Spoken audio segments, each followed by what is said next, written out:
Fala galera, muito bom dia, boa tarde ou boa noite.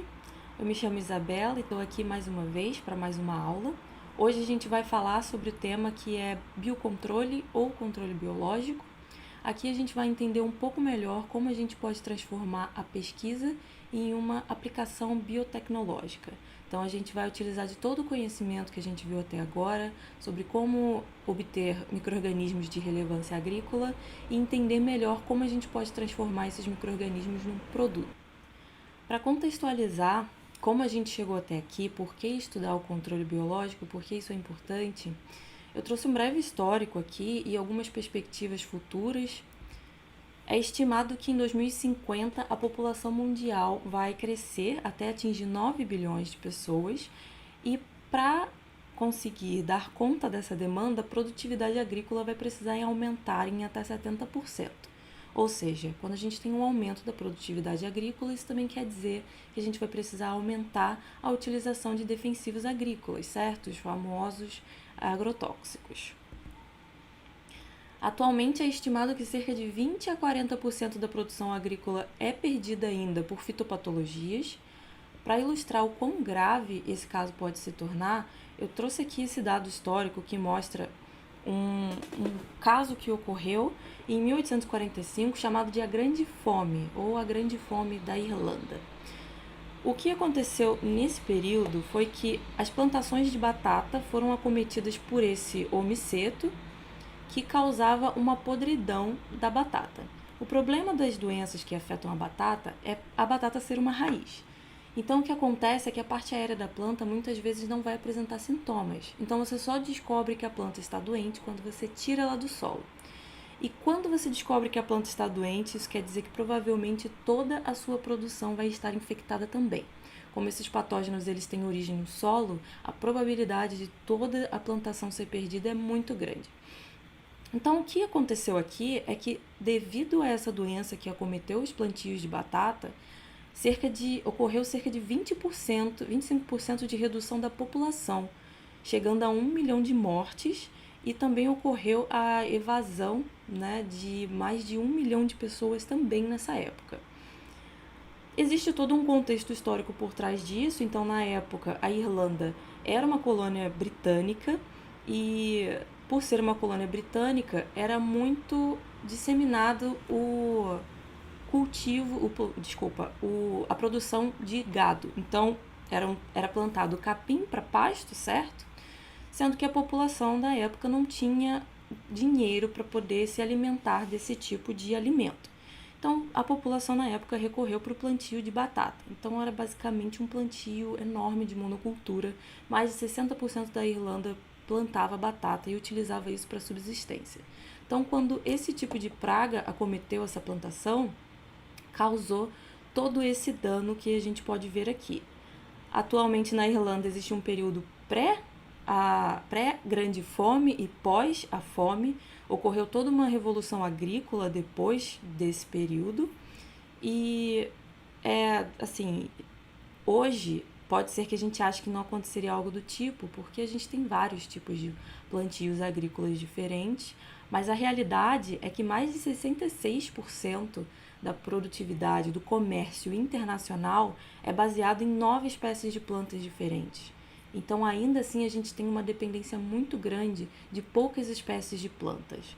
Então, isso é para ilustrar o quão sério uma fitopatologia pode causar danos a um país, por exemplo, e isso pode se tornar de escala mundial.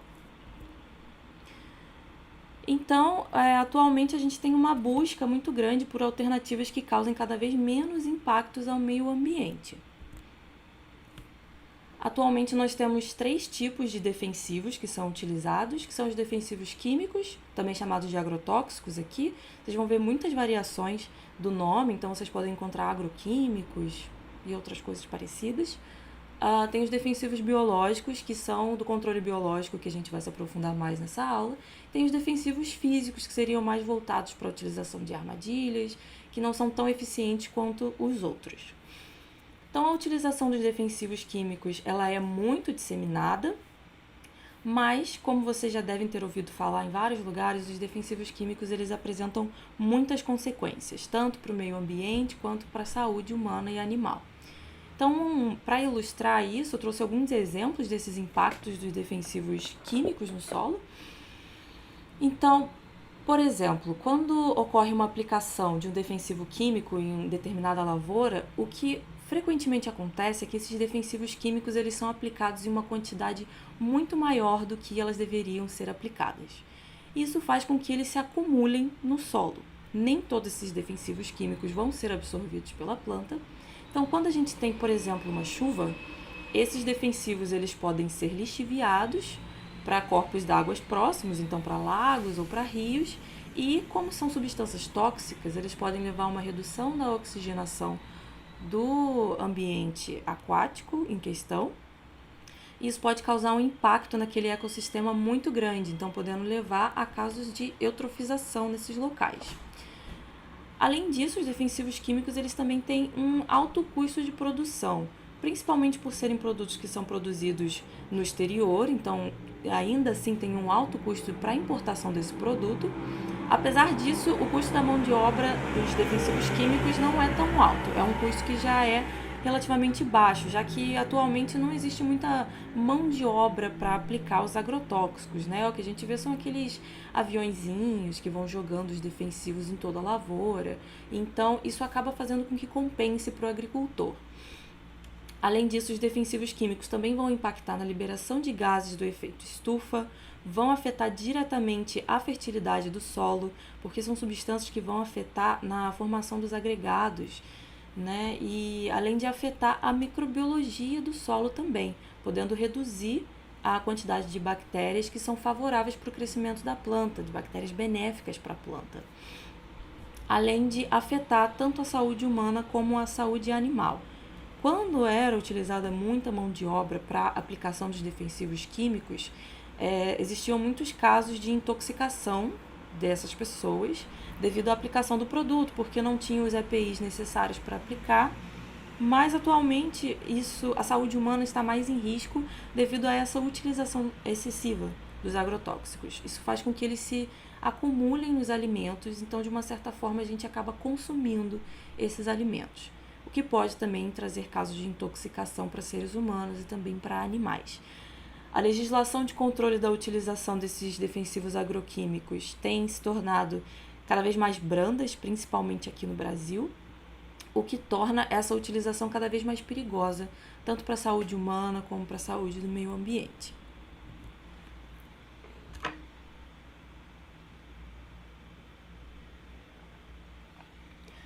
Então, o que é o biocontrole, né? O que são esses defensivos biológicos?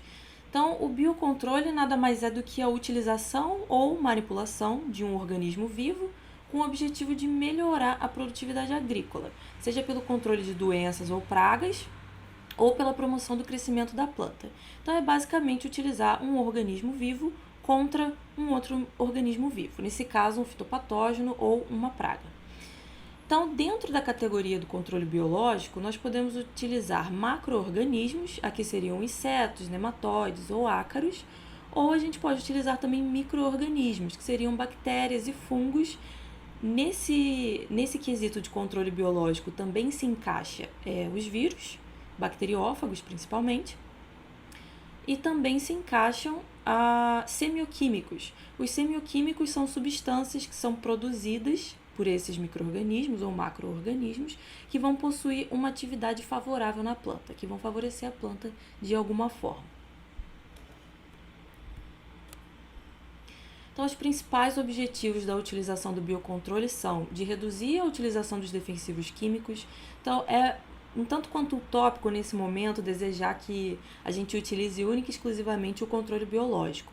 Obviamente que os cultivos orgânicos eles necessitam desse controle biológico, mas a maioria dos cultivos tradicionais, que ainda são a maioria, o que a gente pode esperar é que a gente tenha uma redução desses defensivos químicos e assim conseguir também desenvolver alternativas que sejam mais eficientes, porque os defensivos químicos eles podem gerar resistência nas pragas. Então, hoje existem pulgões, por exemplo, que já são resistentes aos defensivos químicos que são utilizados contra eles. O controle biológico seria uma alternativa também que poderia auxiliar a não gerar esse tipo de resistência e um controle mais eficiente contra um fitopatógeno ou uma praga. E dessa forma garantir a segurança para a saúde humana, animal e ambiental, que está dentro do conceito One Health. One Health é um conceito que foi criado para englobar exatamente a saúde do meio ambiente, animal e humana, e dessa forma gerar alternativas mais seguras, principalmente voltadas para a agricultura aqui nesse caso. Bom, então o controle biológico, a gente vai falar hoje de controle biológico mais voltado para o controle biológico que utiliza micro-organismos, tá? E esse tipo de controle biológico ele tem dois principais princípios, que são o antagonismo microbiano e a promoção de crescimento da planta. O antagonismo microbiano, então, nada mais é do que a capacidade do seu micro-organismo, que é benéfico para a planta, de produzir substâncias que vão inibir o crescimento de um fitopatógeno. Isso pode ser feito através de diversos mecanismos. Então, por exemplo, isso pode ser feito através do parasitismo. O parasitismo vai ser quando o seu micro-organismo de escolha irá parasitar o fitopatógeno de alguma forma. Então, vai ser uma ação direta do seu micro-organismo contra esse fitopatógeno. E, para ilustrar isso, a gente tem um fungo que é bastante utilizado como bioinoculante, que é um fungo chamado Tricoderma, do gênero Tricoderma. E esse fungo, ele tem a capacidade de parasitar fungos fitopatogênicos. Então, ele é um fungo benéfico para a planta que é capaz de parasitar fungos fitopatogênicos. Esse mecanismo é chamado de micoparasitismo, mas existem outras formas de parasitismo também. Você pode selecionar uma bactéria que tenha uma atividade de parasitismo contra um fungo fitopatogênico, ou até mesmo um bacteriófago, que é um vírus que é capaz de infectar e matar uma bactéria, que seria, nesse caso, fitopatogênica. Então, existem várias alternativas aqui. Além disso, um outro mecanismo de antagonismo é a secreção de antibióticos e enzimas líticas. Então, a secreção de enzimas que são capazes de degradar a parede celular, como quitinases, glucanases, a secreção também de substâncias antimicrobianas, que tenham a capacidade não só de inibir o crescimento do fitopatógeno, mas também de diminuir a fitopatogenicidade desse fitopatógeno. Então, por exemplo, reduzir a capacidade de virulência desse micro-organismo que está causando doença na planta. E por fim, um outro mecanismo, né, de antagonismo é a competição por espaço e nutrientes em si. Se você consegue inocular um bioinoculante que tem a capacidade de se proliferar muito rápido, isso vai ser já uma competição para aquele fitopatógeno que, nesse caso, teoricamente, teria uma capacidade de se multiplicar muito menor. Um outro mecanismo que também é importante, tem super a ver com essa questão de competição, é a produção de sideróforos. Vocês provavelmente viram produção de sideróforos na parte de promoção de crescimento da planta. E é um mecanismo importante para fornecer ferro para a planta de uma forma biodisponível, já que ela tem dificuldade de captar o ferro que está presente no solo. Mas a produção de sideróforos também é importante para essa atividade contra o fitopatógeno, já que essas bactérias, esse agente de biocontrole, no caso, pode produzir sideróforo como uma maneira de roubar o sideróforo daquele fitopatógeno. Então, hoje isso também é reconhecido como um mecanismo de antagonismo microbiano, tá? Um outro princípio que eu mencionei é a promoção de crescimento da planta. Então, se eu tenho um micro-organismo que consegue se proliferar bem rápido e favorecer o crescimento da planta, isso já vai conferir uma vantagem competitiva, tanto para a planta quanto para esse micro-organismo, tá? E isso pode ser feito através da produção de fito-hormônios, solubilização de fósforo, fixação de nitrogênio e outros tantos mecanismos que vocês viram em outras aulas, tá? Além disso, esses mecanismos, né, de disponibilidade de nutrientes, eles são considerados mecanismos diretos. Existe também um mecanismo indireto, que é bastante estudado atualmente para o desenvolvimento de bioprodutos, que é a indução de resistência na planta. A indução de resistência na planta, ela nada mais é do que o sistema imunológico da planta agindo, tá? Eu vou tentar explicar de uma forma mais simplificada para vocês como isso vai funcionar, mas para ilustrar e vocês terem uma ideia de como isso vai funcionar.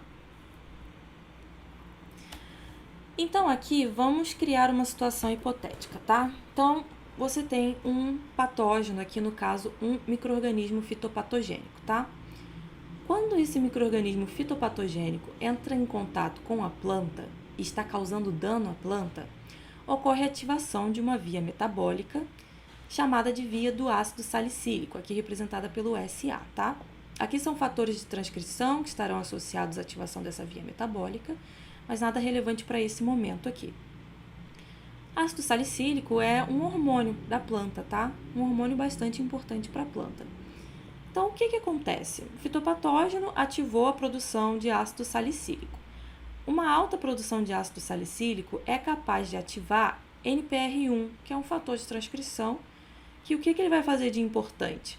Vai levar à produção dessas proteínas PRs, que são pathogen related, então proteínas relacionadas ao patógeno. São essas proteínas PRs. Essas proteínas PRs, elas são equivalentes aos nossos anticorpos.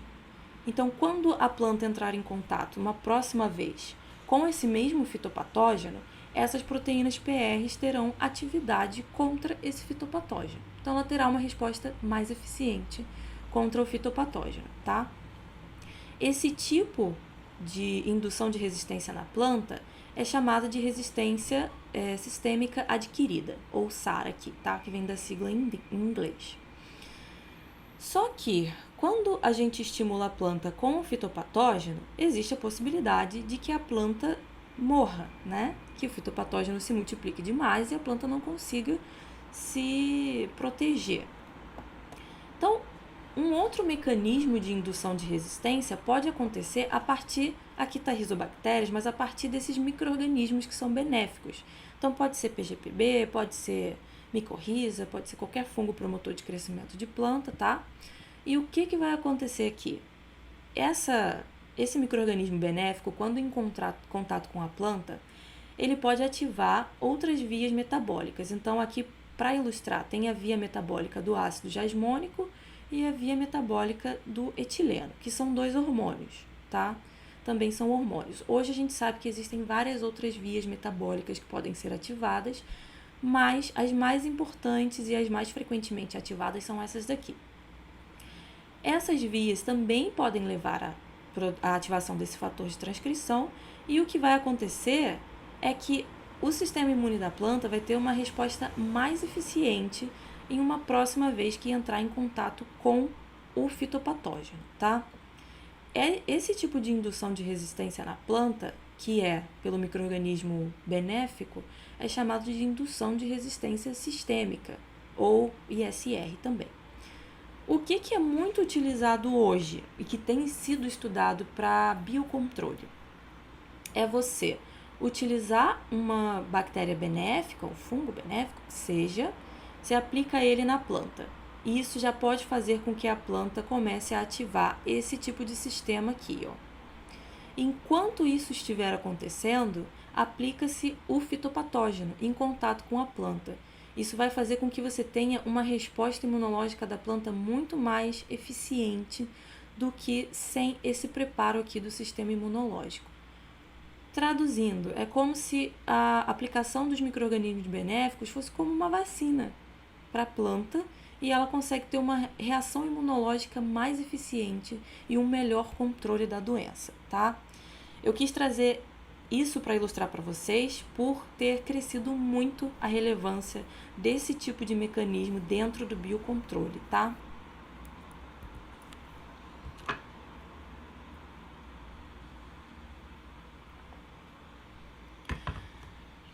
Bom, então vamos entender um pouco melhor sobre como são feitos esses bioinoculantes, como é a distribuição deles aqui no Brasil. Eu trouxe essa imagem que ilustra a distribuição dos biodefensivos que foram aprovados no Brasil. É uma imagem de 2020, se eu não me engano, que eu acho que eu estou na frente. Mas, dentro do conceito de bioinoculantes, a gente vai ter, então, o de substâncias químicas naturais, que são substâncias que são produzidas por organismos vivos, tá? Que entram dentro desse conceito também, e os agentes biológicos de controle, que são os próprios organismos vivos, tá bom? Dentro das substâncias químicas naturais, a gente tem os semioquímicos, que são substâncias produzidas que são capazes de induzir uma resposta fisiológica na planta, em outro organismo, tá? Então, aqui dentro dos semioquímicos estão feromônios e aleloquímicos e incluem cerca de 8% dos produtos aprovados no Brasil em 2020. Dos bioquímicos, nós temos aqui cerca de 7%, incluem hormônios, né, benéficos para a planta, então hormônios reguladores de crescimento, e enzimas também. Dentro dos agentes de controle, agente biológico de controle, nós temos os microbiológicos e os macrobiológicos. Dos macrobiológicos, os mais utilizados são os de insetos, que são cerca de 15%. Também, logo depois, os ácaros, 3,5%, e os nematóides, 0,6%. E dentro dos microbiológicos, nós temos uma utilização de 7%, quase 8%, né, de vírus, principalmente bacteriófagos, 18%, quase 19%, de bactérias e majoritariamente de fungos, sendo aproximadamente 40% dos bioinoculantes utilizados no Brasil, tá? Então, vamos falar mais sobre esses agentes de biocontrole, ou, como estava aqui nesse slide anterior, agentes biológicos de controle, agentes de biocontrole, ou BCAs, que vem da sigla em inglês também, tá? Eu vou falar brevemente sobre os insetos, né, que são os macrobiológicos, mas a gente vai focar principalmente hoje nos microbiológicos. Então, falando sobre os macrobiológicos, eu trouxe para ilustrar para vocês os insetos. A utilização de insetos para controle biológico pode ser feito com espécies de insetos que são nativas ou que são introduzidas. É muito utilizado os besouros, principalmente, tá? E é um controle muito utilizado para controle de ervas daninhas ou de pragas também. Então, controle de pulgão, de mosca branca ou de ervas daninhas. Então, eu trouxe esse trabalho aqui para ilustrar melhor como vai funcionar esse tipo de sistema de controle biológico e qual é a história desse artigo aqui, né? Essa planta aqui, que é considerada uma praga, tá? Principalmente no Canadá e nos Estados Unidos, em climas em locais de clima temperado. É uma praga que tem uma rápida multiplicação em locais de lago ou rios também. Ela parece que é uma planta que vem dos climas mais árticos, só que em regiões de clima mais temperado ela tende a se multiplicar com uma velocidade muito grande. E isso causa eutrofização, né, já que ela vai roubar a boa quantidade do oxigênio presente naquele ecossistema. Então, nesses locais ela é considerada uma praga. E, bom, os pesquisadores observaram que nesses locais com alta proliferação dessa planta aqui, existia esse besourinho aqui, que era um besouro nativo local, tá? O que esses cientistas fizeram? Eles levaram esses besourinhos aqui para o laboratório, fizeram a multiplicação in vitro desse besouro, então são feitos um cultivo desses animais. Depois esses animais são soltados em um ambiente. Inicialmente o teste foi feito em um ambiente controlado, tá? E o que foi observado é que, na verdade, esses insetos eles se alimentavam, né, dessas plantas, e o que foi observado é que a utilização desse inseto aqui para o biocontrole dessa erva daninha, né, uma praga, levou a uma redução de mais de 50% da biomassa dessa planta no local. Ou seja, um resultado bastante promissor, certo? Já que esse besourinho é eficiente para controlar essa planta. Mas foi observado também que esse besouro ele pode afetar outros tipos de plantas locais, plantas que são nativas. Isso pode ser um problema e não é exatamente isso que a gente quer, certo? Porque se esse besouro começar a se multiplicar demais e começar a utilizar outras plantas daquele local, isso pode causar um impacto naquela região que não vai ser nada bom para aquele ecossistema. Então, esse tipo de experimento, ele precisa fazer de forma bastante controlada, tá? Então, para soltar assim no ambiente, ainda existem muitas ressalvas em relação a isso. Então, as vantagens da utilização de insetos, né, para biocontrole é a redução na utilização de defensivos químicos. Isso é uma vantagem que vai ser comum para todos os outros agentes de biocontrole, tá? E evita também o desenvolvimento de resistência. Acho que eu comentei antes que hoje existem pragas que são resistentes aos defensivos químicos. Então, a utilização de um controle biológico dessa forma faz com que seja uma atividade bem específica, né, contra aquele patógeno, contra aquela praga ou erva daninha. Mas existe também a desvantagem, porque, como comentei, você pode introduzir espécies que são nativas ou espécies que são exóticas. E é um pouco difícil de controlar a longo prazo como isso vai funcionar. Então tem que ser feito um estudo ao longo do tempo, naquele local, para entender como vai ser a proliferação desses micro-organismos. E sempre existe um risco de você introduzir uma espécie exótica num local. Isso pode mexer com todo o ecossistema. Então, qual seria o impacto a longo prazo no ecossistema de uma utilização desse tipo de biocontrole, sabe? Aqui no Brasil, ele é bem utilizado esse tipo de biocontrole, tá? Principalmente utilizando besouros. A Embrapa oferece vários cursos onde eles ensinam a criar esses besouros e a como soltar eles na sua lavoura, como poder controlar. Né? Então, é bastante disseminado aqui, mas ainda tem essas questões associadas a esse tipo de biocontrole, tá?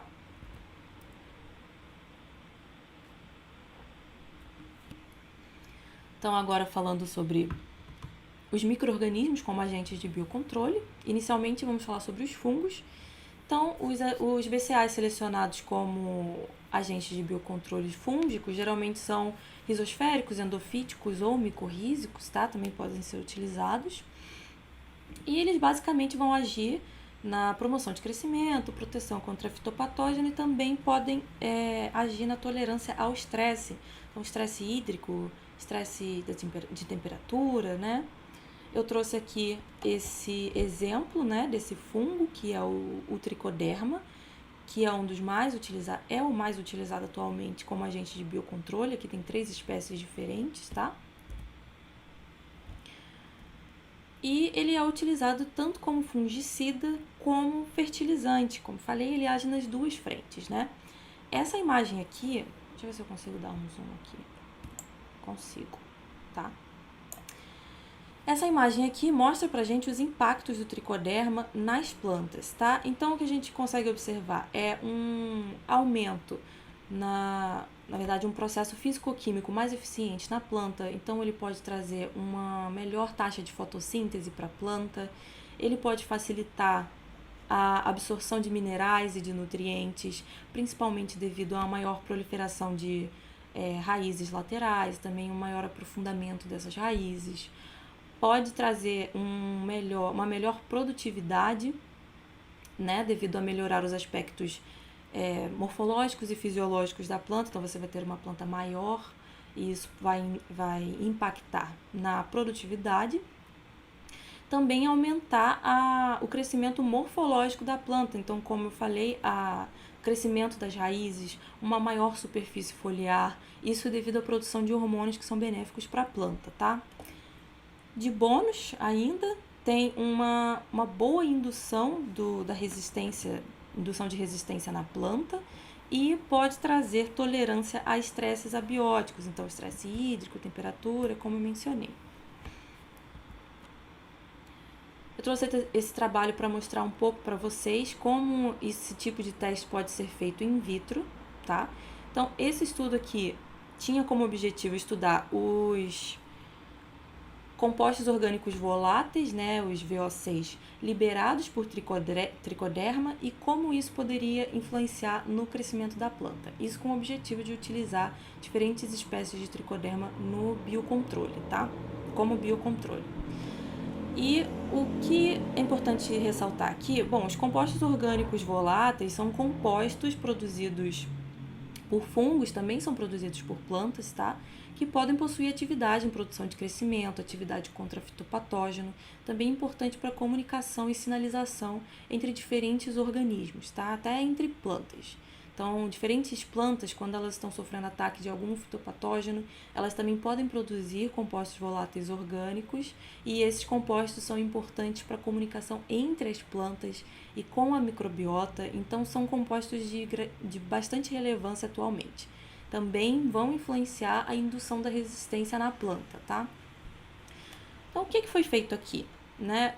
Isso aqui foi feito um cocultivo, né, do fungo tricoderma com esses brotinhos de uma planta chamada Arabidopsis thaliana, que é uma planta modelo bastante utilizada quando a gente vai fazer screening de bactérias ou de fungos para promoção de crescimento de plantas, tá? Então aqui foi feito um cocultivo separado, tá? Aqui é o fungo e aqui são os brotinhos. Foi feito numa placa, aqui tem um controle e aqui tem um outro fungo que não deveria induzir o crescimento da planta. Pelo contrário, era um fungo que causaria atrofiaria, digamos assim, o crescimento da planta, tá? Então aqui a gente consegue ver o controle quando a gente compara com esse tratamento com essa estirpe de tricoderma, a gente observa uma maior superfície foliar, que as raízes estão um pouco mais longas, certo? E com essa outra aqui, a gente observa que ela está bem sofrida, né? Comparado com os outros dois, com o controle e com o tratamento. Claro que aqui todo resultado que mostra apenas uma das plantas é um tanto quanto tendencioso. Ele pode ter escolhido o melhor controle ou o melhor tratamento e o pior desse tratamento aqui, mas é importante para a gente ilustrar como esse tipo de teste pode ser feito in vitro, tá? A Embrapa liberou esse documento aqui de produtos à base de agentes de biocontrole. Esse documento foi liberado em 2012. É basicamente uma lista de todos os produtos de biocontrole, qual era a base de cada um deles e toda a descrição desses produtos, para que eles são utilizados, todos que são liberados aqui no Brasil, importados do mundo inteiro, tá? Em 2012, tinham 55 produtos registrados utilizando estirpes de tricoderma, tá? Esse é o agente de biocontrole mais utilizado no mundo inteiro, tá? Por ele ter muita versatilidade, por ele tanto promover crescimento como ter atividade contra fitopatógeno. Então, aqui a gente consegue observar, esses vários nomes diferentes são combinações de espécies diferentes, para cultivos diferentes, em condições diferentes. E, bom, isso aqui era de 2012. Hoje pode ser que essa lista seja muito maior. A gente tem que levar em consideração também que muitos produtos saem, mas novos produtos chegam. Então, acredita-se que hoje essa lista esteja muito maior. A gente não tem um levantamento mais atual, mas isso é para vocês terem uma noção da importância desse agente de biocontrole, tanto no mundo como aqui no Brasil também. Um outro agente de biocontrole são as bactérias. Nesse caso, nós vamos focar nas bactérias promotoras de crescimento de plantas, as famosas PGPB. Principalmente são utilizadas as rizosféricas por conta da fixação biológica de nitrogênio. Então, estirpes do gênero Azospirillum são muito utilizadas para leguminosas, mas atualmente tem se explorado mais a utilização das bactérias endofíticas e filosféricas, tá? De uma forma geral, as espécies mais utilizadas são Bacillus, Pseudomonas e Azospirillum, tá? E elas vão agir naquelas mesmas frentes que eu já mencionei para vocês. Então, na promoção de crescimento de planta, favorecendo a disponibilidade de nutrientes e produzindo fito-hormônios, na atividade contra fitopatógenos, produzindo antibióticos, bacteriocinas, sideróforos também, e induzindo a resistência na planta, principalmente através da liberação de compostos voláteis. Esse aqui é um vídeo para ilustrar para vocês um teste de antagonismo feito entre uma bactéria, que é essa aqui no meio, e um fungo fitopatogênico aqui ao redor. E o que a gente consegue observar aqui é que nesse espaço a gente não tem crescimento do fungo, certo? Ele vai rodeando a bactéria, que foi inoculada aqui, mas ele não consegue crescer. Esse daqui é um teste dos mais comuns utilizados quando a gente vai fazer um screening de bactérias com atividade contra fungos ou até contra outras bactérias, tá? Isso aqui é para ilustrar para vocês como é feito esse teste.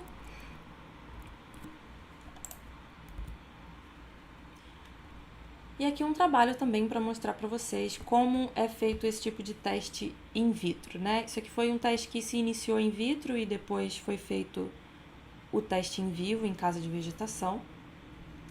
Então, o objetivo desse trabalho era observar a atividade de promoção de crescimento e contra fitopatógeno de uma estirpe de Pseudomonas.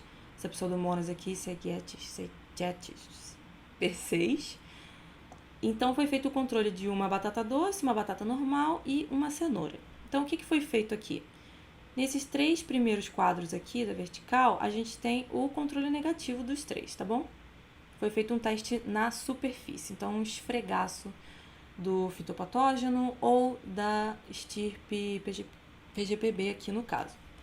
Então aqui foi feito um inóculo da estirpe de Pseudomonas na superfície da planta. A gente consegue observar que a planta continua aparentemente saudável, tá? Aqui foi feito o inóculo de 3 fitopatógenos diferentes, um para cada tipo de cultivo aqui. A gente consegue observar o desenvolvimento de sintomas, né, de uma necrose dentro dos vasos da planta. E aqui no final foi feito o inóculo tanto do fitopatógeno quanto da estirpe de Pseudomonas. E a gente já consegue observar algo mais parecido com o controle, certo? Sem o desenvolvimento da fitopatologia. A gente vê esse resultado, a gente acha uma coisa extremamente promissora, certo? Então aqui foi feito um teste em caso de vegetação com plantas de tomate, tá? Aqui no A foi feita uma contagem do número total de folhas. Então aqui a gente tem o controle negativo, então não foi utilizado nem a estirpe de Pseudomonas, nem os fitopatógenos. A gente observa aqui uma contagem de folhas saudáveis no verde, próximo a 90%, e folhas mortas aqui, mais ou menos uns 10%. É comum que a gente encontre folhas mortas, mesmo em plantas saudáveis, por conta da senescência da planta, enfim, é comum isso. Aqui com o inóculo da Pseudomonas, a gente tem uma quantidade um pouco menor de plantas de folhas saudáveis, mas bem parecido com o que a gente vê no controle negativo não inoculado. Aqui a gente já vê o inóculo apenas do fitopatógeno, tá? Então a gente tem uma porcentagem de folhas saudáveis muito menor. É menor do que 40% de folhas saudáveis. E aqui o restante de folhas ou mortas ou que apresentam necrose ou anéis necróticos. Anéis necróticos é isso aqui, ó. Essas bolinhas amarelas com pontinhos pretos no meio são anéis necróticos, tá?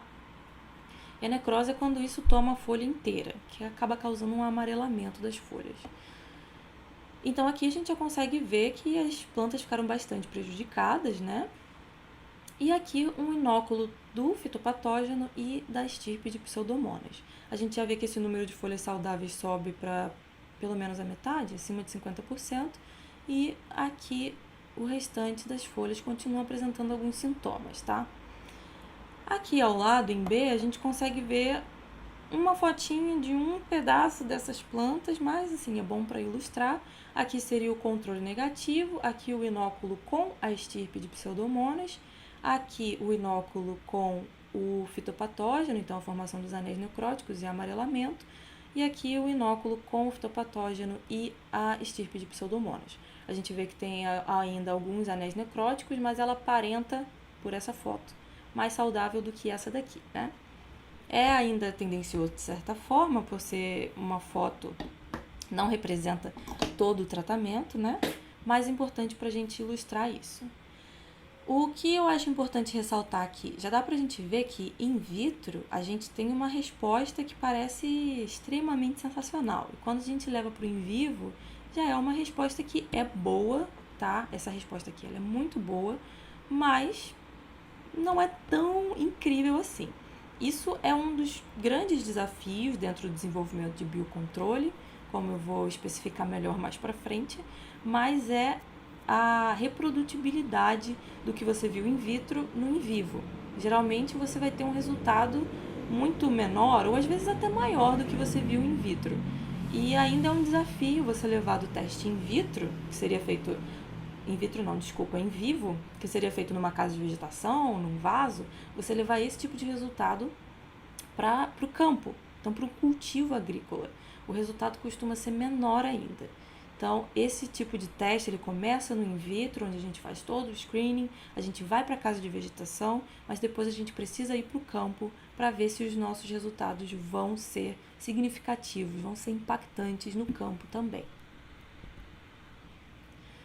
Outras alternativas de agentes de biocontrole que têm crescido mais nos últimos anos, mais recentemente inclusive, é a utilização de fagos, por exemplo, que são bacteriófagos, né? São vírus que infectam bactérias e conseguem matar essas bactérias. E existem algumas ressalvas em relação a trabalhar com bacteriófagos, então precisa ser feito um estudo muito minucioso de como é a comunidade microbiana dessa planta, quem são os possíveis fagos que estão presentes nessa planta, qual seria a especificidade desses fagos em relação a uma bactéria fitopatogênica, para que esse fago não afete outras bactérias benéficas da microbiota. Então, o que ilustra aqui nessa imagem é que a partir de uma planta é necessário fazer um isolamento desses fagos, todo um estudo da comunidade microbiana, metagenômica, entender qual a participação desses vírus naquela comunidade microbiana, se certificar de que são vírus que não são patogênicos, fazendo uma análise taxonômica deles, e a partir daqui, levando em consideração que é um fago específico para um fitopatógeno, você poderia cultivar esse fago e aplicar na sua própria planta. Seria uma atividade muito específica, certo? E aqui ao lado mostra alguns tipos de irrigação, de aplicação, que poderiam ser feitas desse tipo de bioinoculante, então através de uma irrigação controlada, aqui utilizando aqueles aviõezinhos, né, para fazer uma aspersão de todo esse produto. O problema desse tipo de técnica, apesar dela ser muito específica, então ter a probabilidade de ser bastante eficaz, é uma técnica muito cara. Você precisa fazer todo um estudo da comunidade microbiana, na verdade, dos vírus também que estão presentes ali, para que você possa pensar em desenvolver um bioinoculante. Então ainda tem alguns problemas em relação a isso, principalmente atrelado à legislação. A gente vai ver um pouco mais à frente, a legislação dificulta muito o desenvolvimento de um bioinoculante que possa ser potencialmente patogênico. E uma outra vertente que tem crescido muito, esse artigo aqui de onde eu tirei essa imagem, inclusive, saiu esse ano, então é bastante recente, é a manipulação do microbioma da planta. Essa manipulação a gente também chama de engenharia do microbioma da planta e ela tem como base o seguinte princípio, tá? Vou dar um zoom aqui para ficar um pouco melhor. Bom, aqui tem dois cenários, tá bom? Estão separados aqui, o cenário A e o cenário B. No cenário B, são utilizadas as metodologias que são as que estamos discutindo até agora, tá? Que é a utilização de um agente de biocontrole ou um consórcio, tá? Você pode utilizar mais de um agente, você pode utilizar mais de uma bactéria, você pode usar bactérias com fungos, você pode usar da melhor forma que você conseguir os melhores resultados. E dali você tem o seu produto, um bioinoculante, digamos que você tem esse produto. Quando esse produto é aplicado no ambiente, quando é aplicado num sistema de lavoura, enfim, existem várias barreiras na qual esse produto vai precisar superar para que ele consiga se estabelecer nesse ambiente, tá?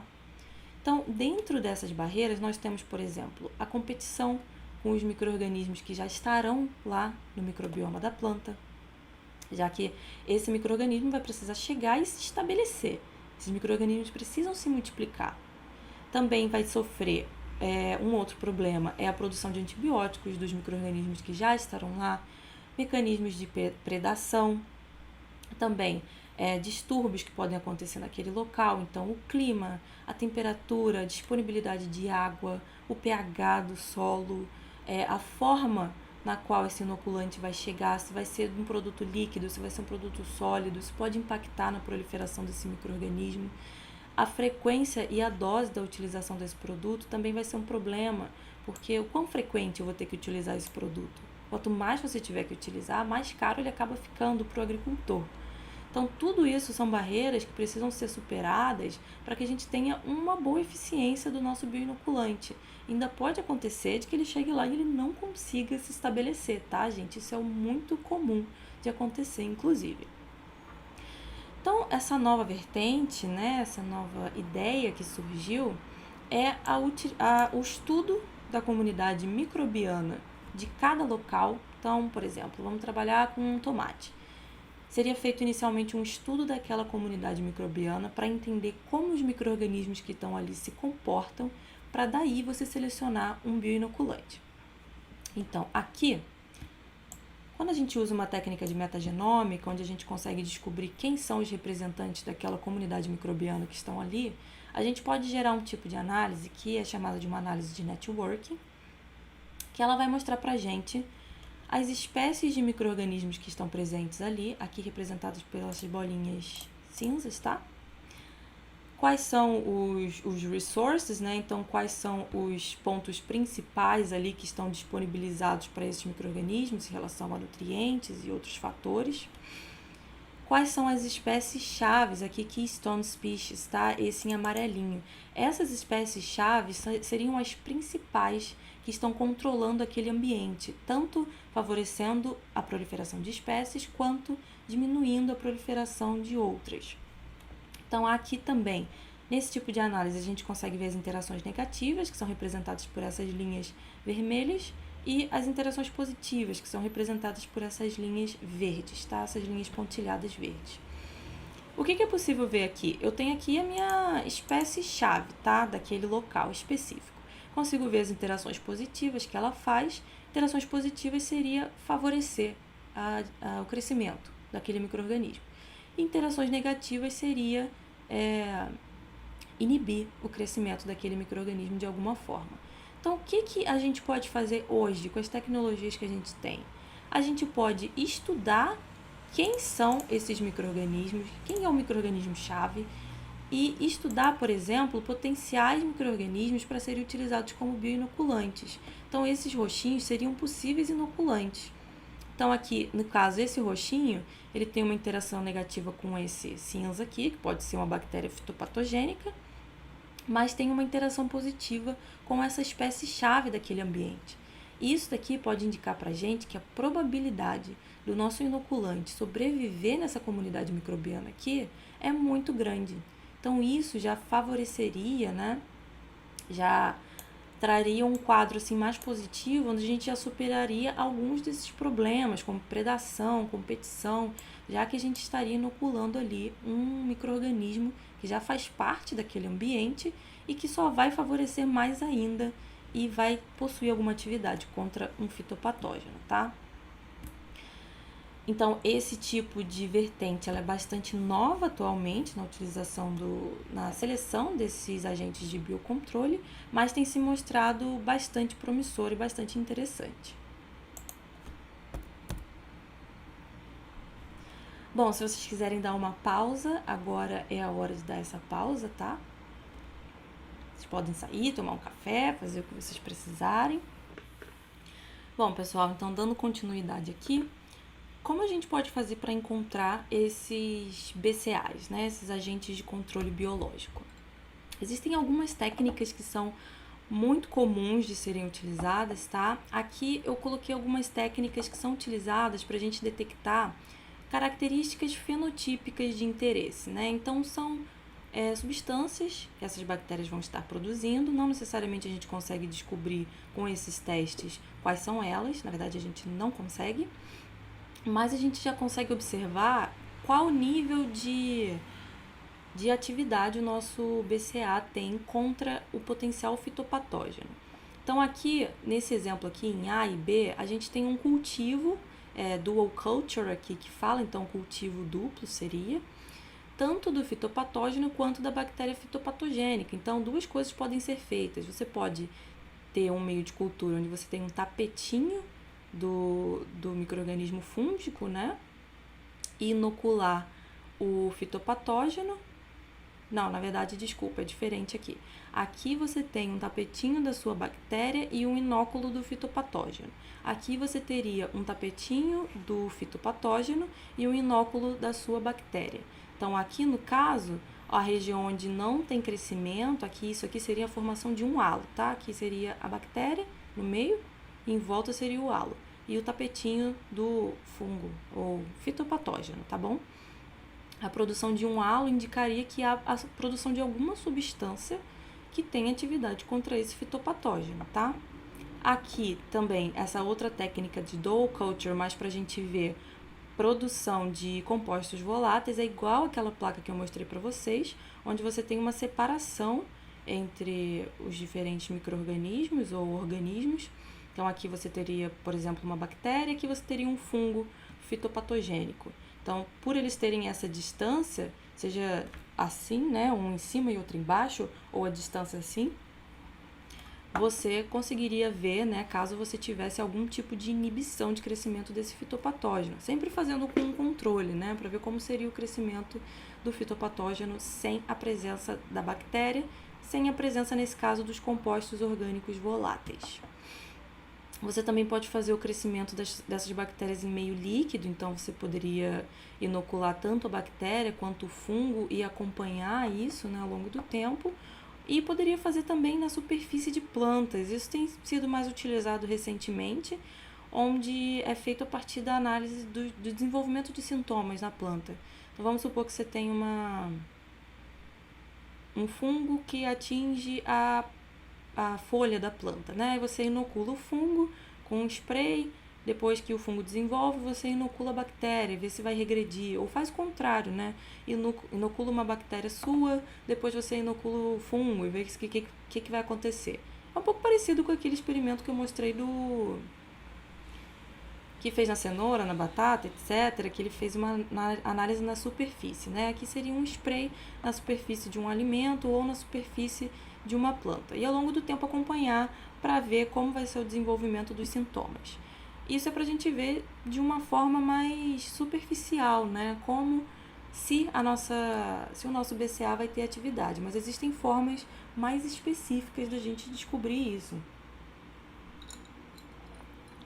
Então, por exemplo, se você quer visualizar, se você quer entender melhor se essa bactéria é capaz de ativar a indução de resistência na planta, você pode fazer isso através tanto da observação dos sintomas, tá?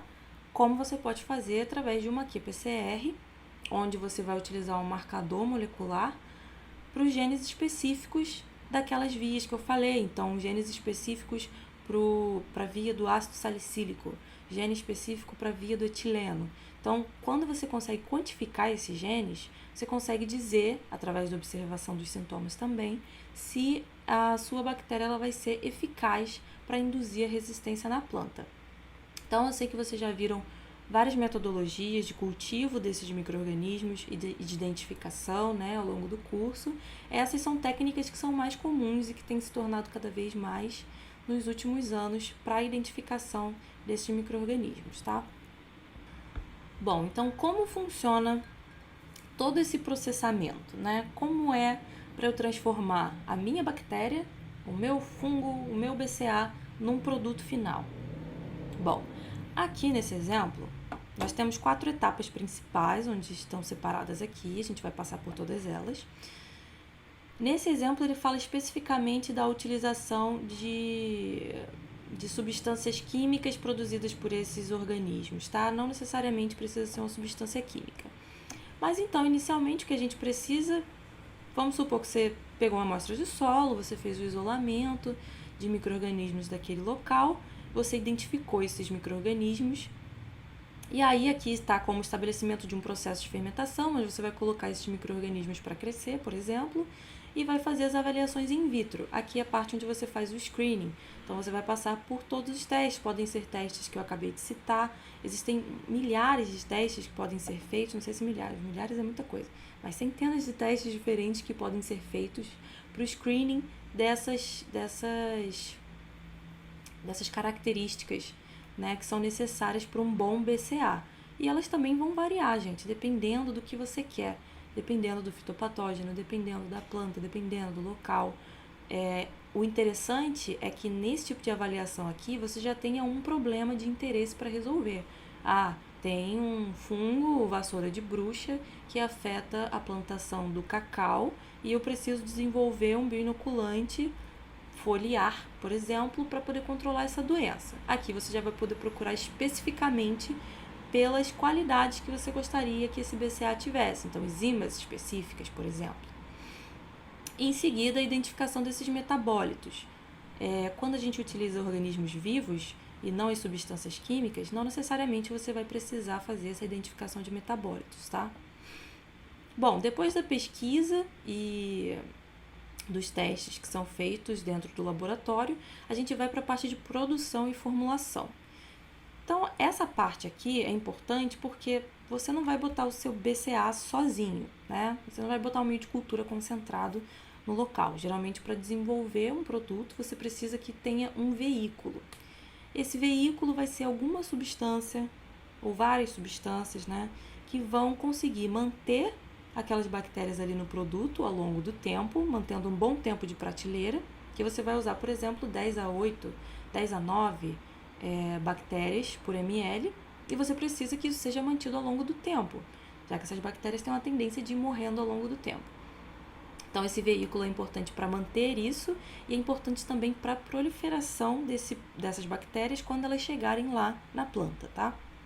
Então, aqui você já vai começar a visualizar como vai ser um aumento do rendimento desse ativo biológico. É importante a gente pensar que esse veículo ele também não pode ser uma coisa muito cara. Quanto mais caro, lembra que você vai ter que produzir em larga escala. Então, quanto mais caro, mais isso vai ser um problema para você na hora de vender o seu produto também. Então, em seguida, é feito um protocolo para o controle de qualidade. Então, você precisa especificar exatamente como o seu produto deve funcionar, e isso deve ter reprodutibilidade. Então, qualquer um que pegar o seu produto tem que conseguir fazer exatamente o que está no controle biológico de qualidade, tá?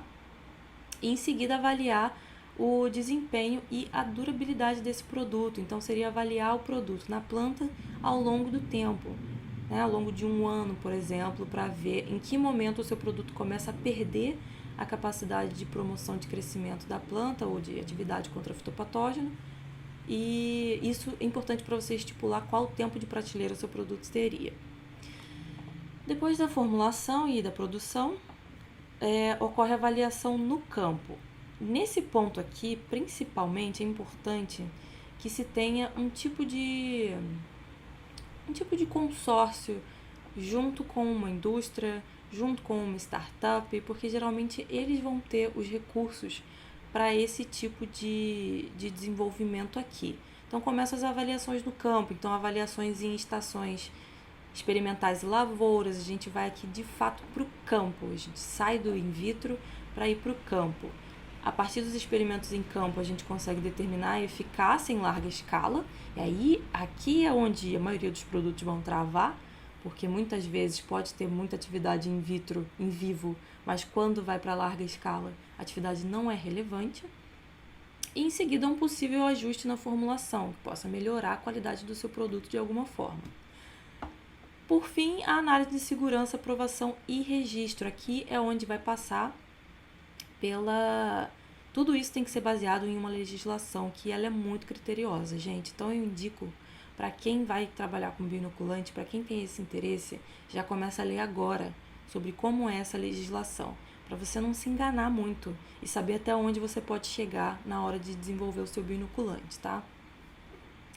Então, aqui análise de segurança, é feito um dossiê do estudo de segurança, então isso daqui tem que ser feito todo um relatório de tudo que foi produzido, de todos os resultados.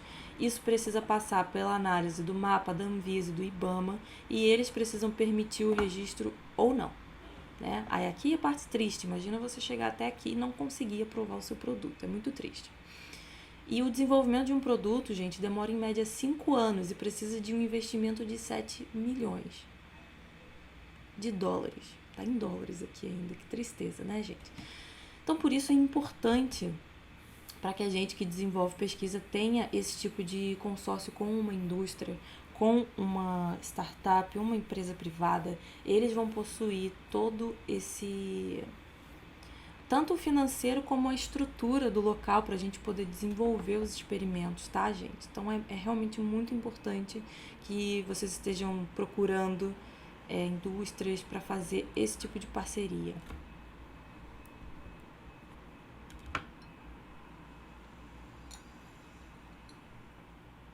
Bom, então, vamos falar agora um pouco sobre as formas de aplicação e os diferentes entraves que a gente pode encontrar quando a gente vai aplicar o nosso produto. Então, aqui nessa imagem, ele tem bastante resumido como vai funcionar a aplicação desse produto, tá? Aqui tem as formas de aplicação.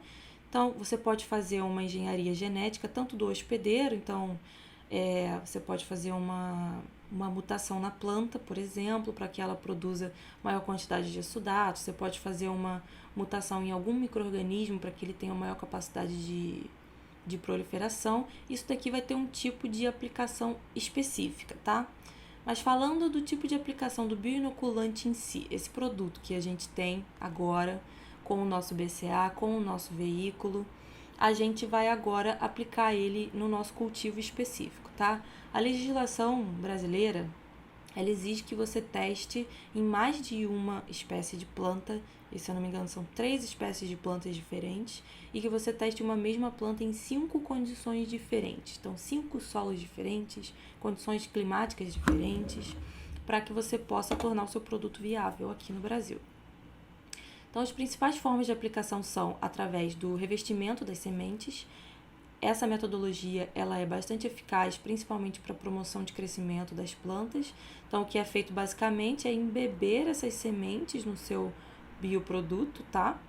E depois de um tempo você planta elas normalmente. Uma outra forma de aplicação é a inoculação de um spray foliar ou inoculação direto na base da planta, tá? Aqui até com uma pipeta direto na raiz da planta. Isso daqui vai depender um pouco do seu objetivo. Então, se você está falando de um fitopatógeno que atinge a planta através da raiz, vou dar um exemplo aqui, tá? Uma bactéria chamada Ralstonia, que ela causa uma doença na planta que vai afetar os tecidos internos da planta, a região endofítica da planta. Para ela chegar na região endofítica, ela passa pela raiz da planta. Na raiz da planta, ela consegue adentrar os tecidos e dentro do tecido da planta, ela vai causar um entupimento dos vasos e vai causar uma murcha da planta, vai acabar com a planta. Para ela chegar na região endofítica, ela passa pela rizosfera.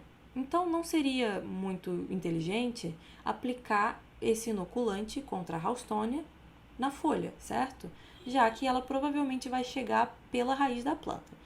Então, o tipo de inoculação vai depender do fitopatógeno. Agora, se é um fitopatógeno que vai chegar na superfície da folha, aí você pode aplicar um spray foliar, que com certeza seria mais eficaz nesse caso.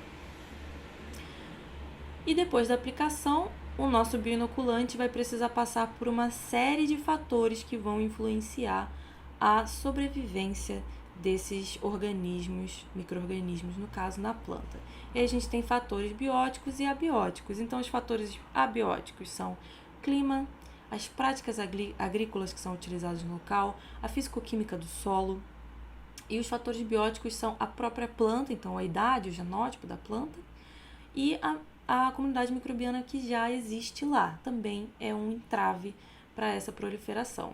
Por isso que existe aquela nova vertente que fala que a gente tem que estudar primeiro a comunidade antes de aplicar um bioinoculante, tá?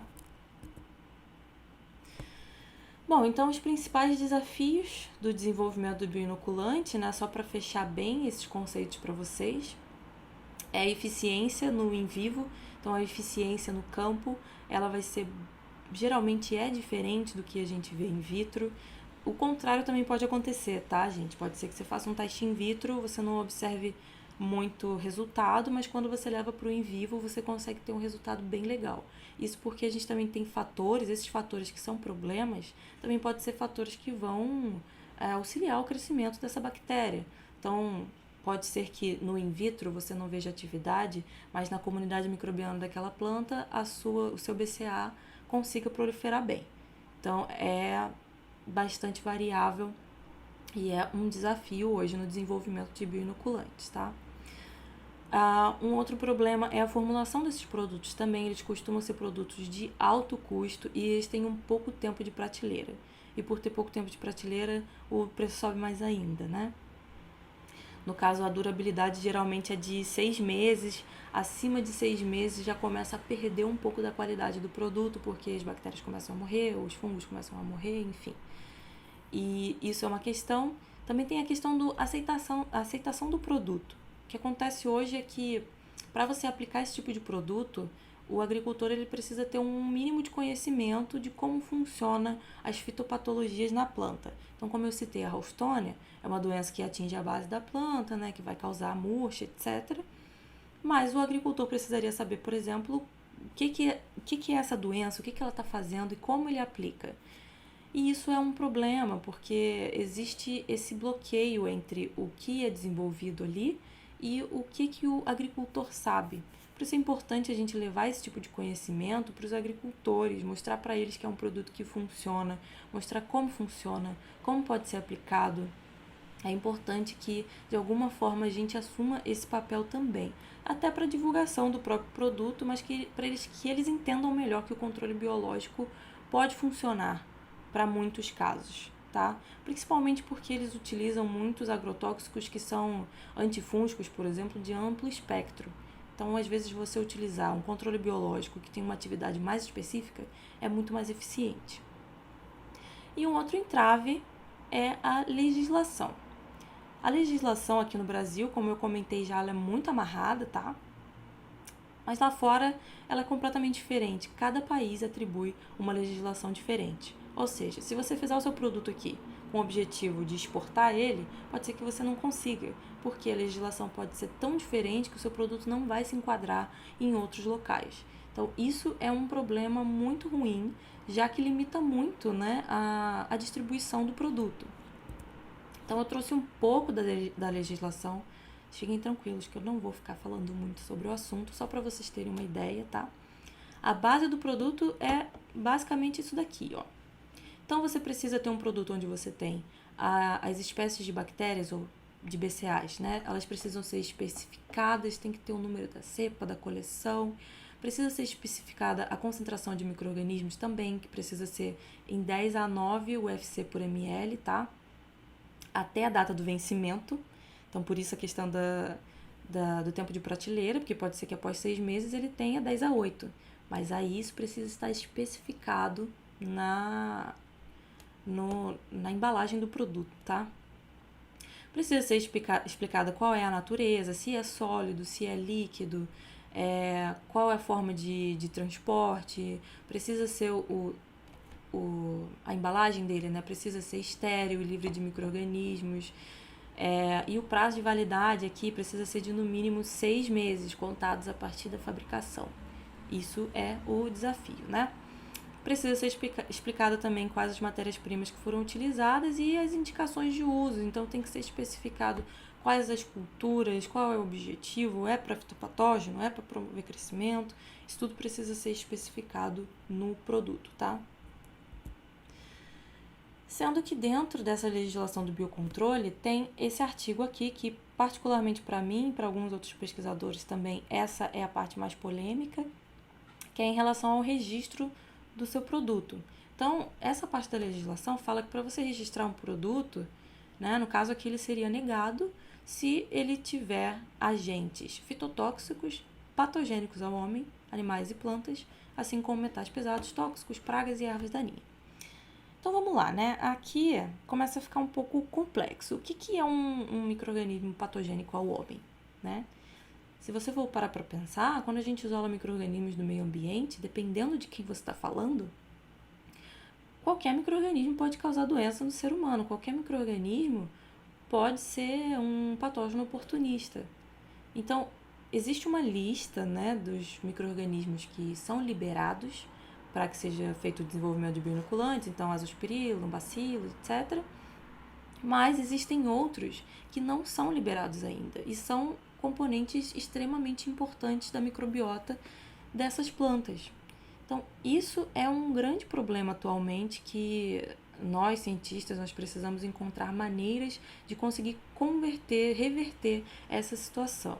O que muitas pessoas têm feito atualmente é não utilizar mais os micro-organismos vivos por essa dificuldade de comprovar que não são patogênicos ao homem e utilizar as substâncias químicas produzidas por eles, o que é uma alternativa. Mas isso pode ser um problema para outros tipos de mecanismos. Então, para a indução da resistência, inicialmente a gente precisaria da presença da bactéria ali, produzindo alguma coisa. Então, não seria a forma mais eficaz utilizar só os metabólitos produzidos por essas bactérias. Então, nós, cientistas, precisamos pensar em alternativas para que a gente possa reverter essa situação e continuar contribuindo, né, na produção desse tipo de controle biológico. Bom, queria agradecer para quem chegou aqui até o final. Qualquer dúvida, gente, vocês podem entrar em contato comigo por e-mail, tá? E é isso. Se cuidem e até a próxima.